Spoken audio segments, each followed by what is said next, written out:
Schönen guten Tag, meine Damen und Herren. Herzlich willkommen im Kulturkongresszentrum Liederhalle. Speziell hier im Kongressbereich, der die letzten 14 Monate jetzt aufgrund Sanierungsarbeiten geschlossen war. Nach diesen 14 Monaten Sanierungsarbeit geht das Haus langsam wieder in Betrieb. Was wir in diesen 14 Monaten alles saniert haben, um Ihnen das zu erklären, habe ich mir Hilfe geholt, nämlich den Eberhard Becker. Er ist Geschäftsführer der ASP Architekten Stuttgart, dem federführenden Architekturbüro für die Sanierungsarbeiten. Vielen Dank, Herr Hartmann. Ja, guten Tag auch von mir. Es ist eine relativ lange Geschichte. Ich versuche sie in kurzen Worten zu erzählen. Es ist so, dass wir 2014 eine Brandverhütungsschau hatten und sich da das erste Mal so richtig rauskristallisiert hat, dass das Haus nicht so genutzt wird, wie es ursprünglich genehmigt war. Das heißt, wir haben hauptsächlich in den Foyers auch Messeveranstaltungen und gleichzeitig finden aber auch Veranstaltungen in den Sälen statt. Das heißt, Rettungswege von den Sälen müssen quasi über andere Veranstaltungen, über Foyers ins Freie geführt werden. Das hat dazu geführt, dass ein Brandschutzkonzept erstellt wurde. Und da waren eigentlich die wesentlichen Themen, dass wir 2 unabhängige Rettungswege bauen, dass wir eine flächendeckende Brandmeldeanlage einbauen, dass wir die Sprachalarmierung erneuern, Entrauchungsöffnungen vorsehen, also dass der Brandschutz insgesamt auch verbessert wird.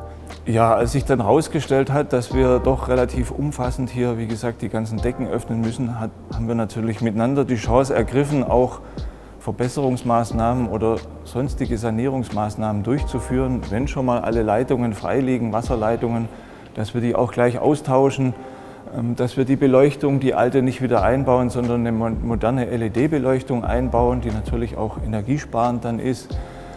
Und wir haben dann die Chance ergriffen, dem Haus auch ein neues Outfit zu geben. Außer dem Thema Brandschutz, was ein ganz wichtiges Thema war, haben wir auch unser Haus versucht fit zu machen für die Veranstaltung der Zukunft.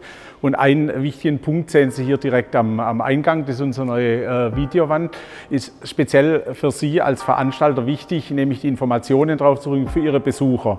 Filme einzuspielen, Logos einzuspielen, alle Dinge, die Sie als Veranstalter eben brauchen, um den Kunden auf die Veranstaltung hinzuweisen, auf Informationen rund um die Veranstaltung.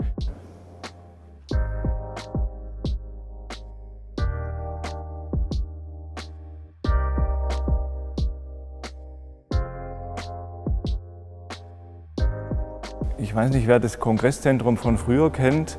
Dieses Hauptfoyer hier unten im Untergeschoss sozusagen, unter dem Platz der Deutschen Einheit. Viele Leute haben gesagt, es hat einen Tiefgaragencharakter, also man hat sich so ein bisschen unwohl gefühlt hier. Und wir haben dann einfach mal auch geguckt, an was liegt es denn? Und nach unserer Meinung war ein ganz großes Problem, dass der Raum sehr schwammig war und sehr indifferent. Das heißt, wir hatten ein Deckenbild, was völlig konfuse Richtungen hatten, weiß gestrichen, chromglänzende Luftauslässe, Beleuchtungen ganz wild angeordnet. Und wir haben dann einfach versucht, nochmal aufzunehmen, was sind eigentlich die Stärken dieses Hauses. Und da gibt es natürlich den Hegelsaal selber. Interessanterweise hat er eine 7-eckige Form auch. Das nimmt man gar nicht so richtig wahr, wenn man hier so steht.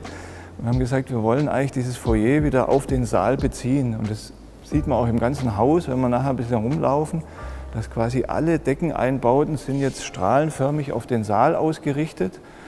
Und wir haben gesagt, die Decke, die erschlägt einen fast. Und wir haben hier diese sehr, sehr niedrige Raumhöhe und haben dann vorgeschlagen, die Decke dunkel zu machen. Wir haben das zusammen mit einem Lichtplaner, Büro Pfarré aus München, gemacht. Er hat uns auch ein bisschen Mut gemacht, das durchzuziehen.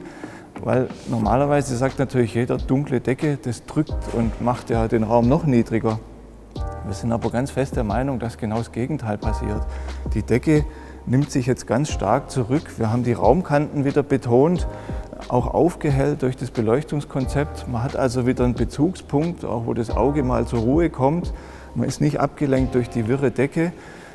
Und wir haben den Saal betont und natürlich auch lichtmäßig betont. Was natürlich auch interessant ist, dass wenn man sich so mal umschaut, man sieht das Licht, man sieht die Helligkeit, aber das Licht an sich an der Decke fällt schon mal gar nicht auf. Das ist auch ein ganz wichtiger Punkt, der bei den Besuchern eigentlich relativ gut ankam.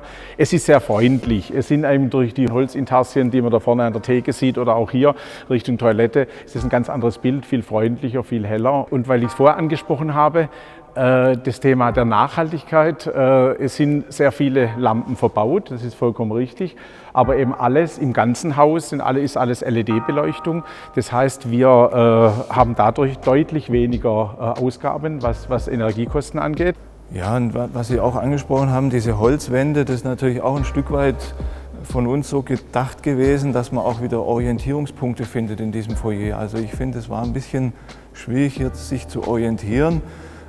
Und wir haben jetzt, sage ich mal, die wichtigen Punkte, also zum Beispiel die Aufzüge oder die Treppenaufgänge, WC-Anlagen sind auch immer wichtig bei einer Veranstaltung und natürlich auch die Bars mit diesen Holzwänden aufgewertet, haben dort tatsächlich mit diesem Siebeneck auch ein Stück weit gespielt des Saals und haben dort diese Muster angeordnet. Und wir haben das eigentlich jetzt ein sehr, sehr reduziertes Personenleitsystem hier im Haus, was sich auch gut in die Gestaltung einfügt, sodass wir hoffen, dass man sich hier in diesem Haus und natürlich auch dann Richtung Liederhalle rüber sich besser und einfacher orientieren kann. Vielleicht noch mal ein Wort zur Decke. Also zum einen sieht man, dass wir auch die ganzen Einbauten in der Deckenfarbe gemacht haben, um ein möglichst ruhiges Deckenbild zu haben. Aber ich glaube, wir haben auch trotz alledem die Funktionalität nicht vergessen. Da haben wir intensiv auch mit den Mitarbeitern hier zusammengearbeitet. Wir haben sehr viele Anschlussmöglichkeiten für die Veranstalter. Wir haben Revisionsklappen, wo auch Kabelauslässe sind. Also da stecken Starkstromsteckdosen dahinter, Datenanschlüsse. Also ich glaube so, dass wir hier in der Fläche sehr flexibel in Zukunft auch agieren können für Veranstaltungen.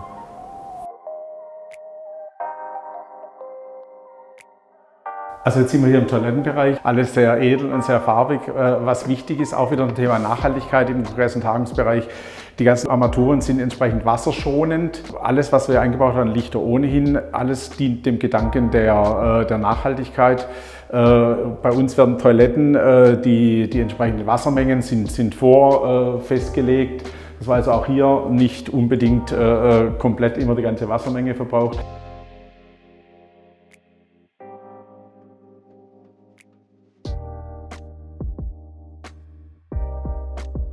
Ja, was ich hier beim Hegelsaal erstaunlich finde oder was mich auch freut irgendwie, dass wir hier gestalterisch eigentlich gar nichts verändert haben. Er ist ja sehr liebevoll und kunstvoll auch gestaltet. Wir haben letztendlich das Parkett abgeschliffen, neu versiegelt mit einer matten Lackierung. Wir haben neue Beleuchtung LED. Wir haben einmal gestrichen, die Kuppel vor allem, die ist ja sehr schwierig zu erreichen. Und dadurch hat der ganze Saal ein komplett neues Outfit, finde ich. Also das sieht sehr frisch und modern wieder aus. Und dann haben wir natürlich sehr viel an der Technik gemacht. Die Bühnentechnik wurde verändert, die Bühnenzüge wurden komplett verändert, auch da neue Züge eingebaut. Beleuchtungstechnik, wie gesagt, wurde verändert, alles jetzt in LED. Aber auch die Gebäudeleittechnik haben wir digitalisiert. Das Gebäude stammt ja aus dem Jahr 1990, 1991, da war die Technik noch nicht so weit. Dadurch haben wir jetzt die Möglichkeiten, viel genauer auf Heizung und Lüftung zuzugreifen, das Ganze viel genauer einzustellen und deshalb auch für den Kunden letztendlich viel bequemer. Und es hilft eben unserer Umwelt, hilft der Natur, denn es ist auch in diesem Bereich sehr nachhaltig. Ja, wir stehen jetzt hier auf der Bühne vom Hegelsaal quasi und hier geht es dann auch in den neuen Backstage-Bereich. Wir haben die Großküche verkleinert, wir konnten dort ungefähr 400 Quadratmeter Fläche gewinnen. Und ich glaube, das ist auch ein großer Gewinn für die Veranstaltungen. Wir haben jetzt einen anständigen WC-Bereich für die Künstler nochmal. Wir haben auch Aufenthaltsräume, wir können Veranstalterbüros anbieten. Wir haben einen dreiteilbaren großen Raum dort hinten. Wir haben anständige Künstlerumkleiden wieder gewonnen mit Duschen und so weiter. Also ich glaube auch jetzt für Veranstaltungen ein großer Gewinn. Es ist für Veranstaltungen ein großer Gewinn mit Sicherheit, weil wir können dann auch viele verschiedene Backoffice anbieten, dann für Aktionärshauptversammlungen, wie auch immer. Wir haben mehr Lagerräume, je nachdem welche Art der Veranstaltung wir hier haben. Die Räume sind eben ganz flexibel nutzbar. So, jetzt sind wir in einem Tagungsraum gelandet. Die Tagungsräume an sich haben sich wenig verändert, weil da haben wir gar nicht so viel gemacht, wobei die Aussage wiederum nicht ganz stimmt. Wir haben sehr viel in die Technik investiert. Wir haben ein komplettes neues Netzwerk im Hause installiert. Das heißt, wir können jetzt von jedem Raum zu einem anderen Raum im Hause entsprechend große Datenmengen hin und her schicken. Das heißt, wir müssen keine Leitung mehr legen, die sind alle schon vorhanden. Egal, was auch in welchem Raum produziert wird, was auch sei es von außen geliefert wird an Daten, an Technik, ist per Knopfdruck quasi in irgendeinem Raum des Hauses jederzeit abrufbar. Vielleicht, wenn ich kurz einhaken darf, Gerne. in dem Zusammenhang, wir haben tatsächlich 140 Kilometer neue Kabel in dieses Haus rein verlegt. Eine ganz ordentliche Strecke und vor allem in der heutigen Zeit ist es wichtig, eben das Thema hybride Veranstaltungen oder auch reine Streaming-Veranstaltungen anbieten zu können. Das können wir. Wir haben ein eigenes kleines Fernsehstudio. Wir können aber auch alle Räume, wie jetzt diesen Tagenraum hier, in ein Fernsehstudio verwandeln, in wenigen Schritten und dann auch von hier live überall hin entsprechend die Veranstaltung senden, bei Kongressen und Tagungen Referenten von außen zuschalten. Also wir können die ganze Bandbreite an technischen Möglichkeiten jetzt nutzen, die wir vorher in dieser Art und Weise so nicht hatten. Also auch da ein sehr, sehr großes Plus für den Kunden, für Sie als Kunden, für Ihre Kunden. Insofern, da hat sich auf jeden Fall gelohnt, diese Vorgaben, sage ich mal, entsprechend umzusetzen.